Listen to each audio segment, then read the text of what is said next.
In the world of women's football, or as we say in the US, women's soccer, there is one goalkeeper who is easily the most globally recognized as the greatest to ever play the position, and her name is Hope Solo. Now, in men's football, the US is pretty disappointing overall, but in terms of women's football, they are easily the most dominant national side of all time, winning a total of 4 Women's World Cups, the most of any nation. And Hope Solo, especially with her iconic performances in the biggest stages, is without a doubt a huge factor in that success. There's a reason why she was named the IFFHS Women's Best Goalkeeper for an insane 4 years in a row, was awarded the World Cup Golden Glove twice, won 2 Olympic gold medals where she did not let anyone score in both finals, and even won the Women's World Cup only conceding 3 goals in the entire tournament.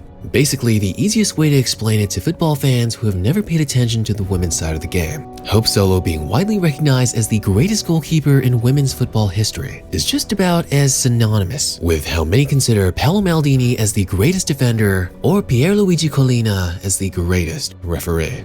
That being said, however, despite her seemingly untouchable career on the pitch, today Hope Solo has overall become a stain in the image of women's sports. From what should have been an immortal career with undisputable star presence and respect, Hope Solo has effectively destroyed her legacy throughout years and years of controversy. You'll be utterly shocked at how such an all-time great at the sport could have such a huge fall from grace. From continuously worsening incidents to slowly shaping into a clear pattern of behavior, including driving under the influence with her infant kids in the car, to assaulting minors and much more. Today, we're looking at Hope Solo and the controversial career and life of the greatest women's goalkeeper of all time.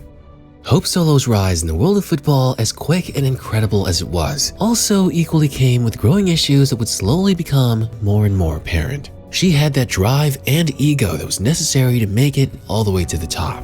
But at times, there are moments where you might break that fine line between self-confidence and disrespect to your teammates and coaches. And the first time you would really see her overly outspoken nature was when she was just starting to make a name for herself. As in the 2007 FIFA Women's World Cup, Hope Solo was slowly starting to become the first-choice keeper for the United States. And throughout the first 4 matches of the tournament, she only conceded 2 goals and kept 2 clean sheets, proving that she was indeed the right choice. However, in a controversial move, coach Greg Ryan benched Solo for the semifinal match against Brazil, opting instead to play veteran keeper Brianna Scurry, who hadn't played a full game in 3 months, and it seemed to be the wrong choice, as the US would lose 4-0, leaving Solo more than visibly upset. And of course, she was justified to feel that way. However, following the match, she would say this: "It was the wrong decision, and I think anybody that knows anything about the game knows that. There's no doubt in my mind I would have made those saves. And fact of the matter is, it's not 2004 anymore. In an Olympic gold medal game in the Olympics 3 years ago. Now is what matters, and that's what I think." And you're convinced that the difference would have been made if you had been in the match? There would have been a difference. Regardless of how she felt or if the coach made the wrong choice, her comments sparked a media frenzy, leading to debates over Solo's loyalty and professionalism. Some saw her marks as a betrayal of her team, while others viewed them as a display of bravery. But at the end of the day, her comments basically threw her senior and teammate under the bus, because most importantly, her overly outspoken nature drew sharp criticism from teammates and coaches. As a result of this, Solo was completely benched in their 3rd place match against Norway, a decision that was collectively made by her team. And Hope Solo publicly making comments like this was nothing unusual. She would even go online in an interview calling referees rigged. And as we'll see later, it was just one of her many bad habits. Now, of course, no one's perfect. Even I, and I'm sure many of you understand just how negatively these bad habits can affect our lives. But thanks to today's sponsor, Fume, an award-winning flavored air device, there's now the perfect alternative to breaking your bad habits. There's no vapor, no combustion, no nicotine, no toxic flavors, and no batteries involved, which means you can use Fume literally anywhere. Fume is also designed with fidgeting in mind, so it has incredibly satisfying clicks to help you stay calm whenever you're anxious. Plus, the materials, build, and weight really makes you feel the incredible quality. It's super easy to use, and some of my favorite flavors are their spearmint and maple pepper. Multiple third-party toxicology reports and studies have been done on Fume. Fume continuously invests in third-party studies to ensure the safety of their products, and they're backed by doctors in the US. This holiday season, you can give the gift of better habits with Fume. So head to tryfume.com/RaymarFootball and use the code RaymarFootball to get a free Fume topper when you order a journey pack. It's the perfect addition to make your gift even more special this holiday season. Again, tryfume.com/RaymarFootball or just scan the QR code on screen to grab yours now to give the gift of better habits and make someone's holiday unforgettable. But frankly speaking, her attitude and behavior really didn't matter. At the time, the media were really starting to get behind the image of a brave and young female superstar on the rise in Hope Solo. Because after that World Cup, her ability on the pitch was just so undeniable that Team USA had no choice but to put her on if they wanted to win. And thus her meteoric rise would begin. It was soon announced that Solo would be the starting goalkeeper for the 2008 Summer Olympics in Beijing. And Solo was absolutely remarkable, keeping clean sheet after clean sheet, being an absolute wall, especially in the final against Brazil, with crucial save after crucial save helping them win 1-0 in extra time. Then in the 2011 Women's World Cup in Germany, despite being eliminated in the semi-final, it was clear that Hope Solo was the best goalkeeper in the tournament, even being the penalty shootout hero against Brazil in the quarterfinal, winning her first major award of the Women's World Cup Golden Glove. Then in the 2012 Olympics, she was just as dominant as ever. Her exceptional saves, especially against Japan in the final, helped Team USA win back-to-back gold medals. This would only solidify her as the best women's goalkeeper in the world, being named the IFFHS World's Best Women Goalkeeper for the first time. And naturally, with every individual award and trophy, her fans and support would only grow. Because at least on the pitch, she really was the best. As in Hope Solo's 202 appearances for the US women's national team, they would only lose 11 times with her in goal. Also keeping clean sheets for over half those matches she played, with 102 shutouts. Just insane. Naturally, the only thing she was really missing in her career was a World Cup trophy. However, just before the 2015 Women's World Cup, Hope Solo would have one of her most infamous controversies. Solo was involved in a highly publicized domestic violence incident that brought her personal life into sharp focus. On the evening of June 20th, police were called to the residence of Kirkland, Washington, where Solo's half-sister and nephew lived. According to the police report, the altercation began during a family gathering. As Hope Solo's sister Teresa and her son got home at around 1 p.m., they arrived to find Hope Solo parked in their driveway. And when they approached, they noticed that she was inside drinking out of a wine bottle. So the family would move her inside because she was definitely not fit to drive. Her 17-year-old nephew had a conversation with her about what it took to become a good actor. However, Solo would respond saying, "You're too fat, unathletic, and crazy to ever be one." Hearing this, Teresa told Hope she should leave after insulting her son. But instead of leaving, Hope would follow her nephew to further continue the verbal abuse.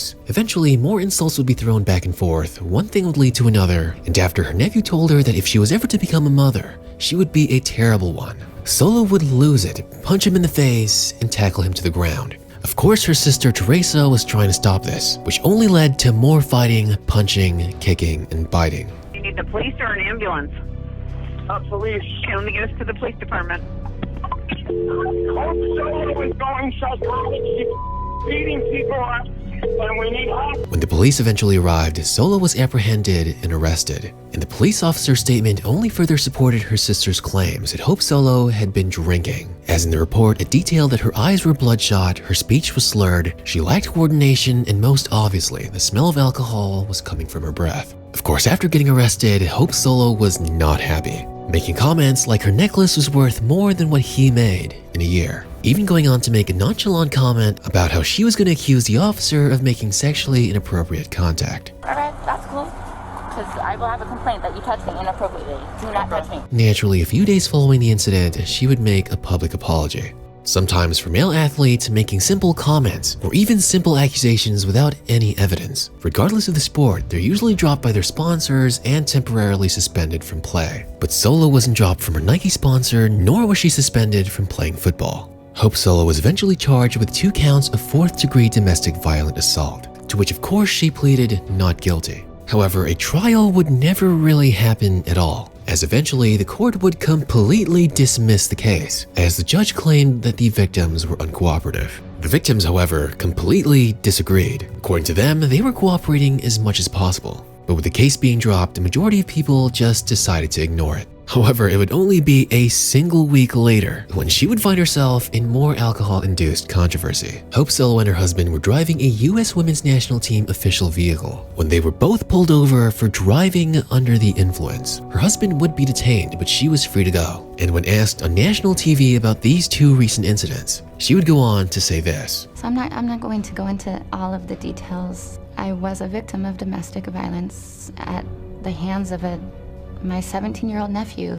I think I just wasn't in a good place emotionally to even make good decisions. I mean, I want people to realize I'm just human. I'm just human, and I make mistakes. And after further media attention, her domestic violence case actually got reopened. But with the overwhelming support of her fans, nobody really cared about it anymore. Hope Solo and her lawyers then used legal loopholes to delay the case for 3 years, using every appeal and trick in the book to stall the case as long as possible, up to the point that her sister and nephew just completely gave up, with Hope Solo effectively beating the case. And with the 2015 World Cup coming up, she essentially got zero backlash, as her performance in the tournament was incredible. She would have a total of 3 game-saving saves, also going on to have a 540-minute shutout streak, the longest in Women's World Cup history without getting scored on. And with that, she would help the USA lift the Women's World Cup trophy, being awarded her 2nd World Cup Golden Glove, and also ending with a record-breaking television viewership in Women's World Cup history, with over 750 million watching. And it was as early as this that Hope Solo was widely being proclaimed as the greatest women's goalkeeper of all time.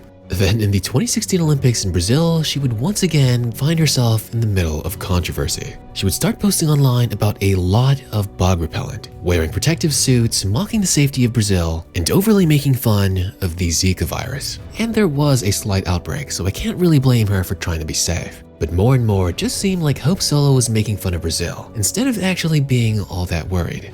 But this led to the Brazilian crowd saying this every time she touched the ball.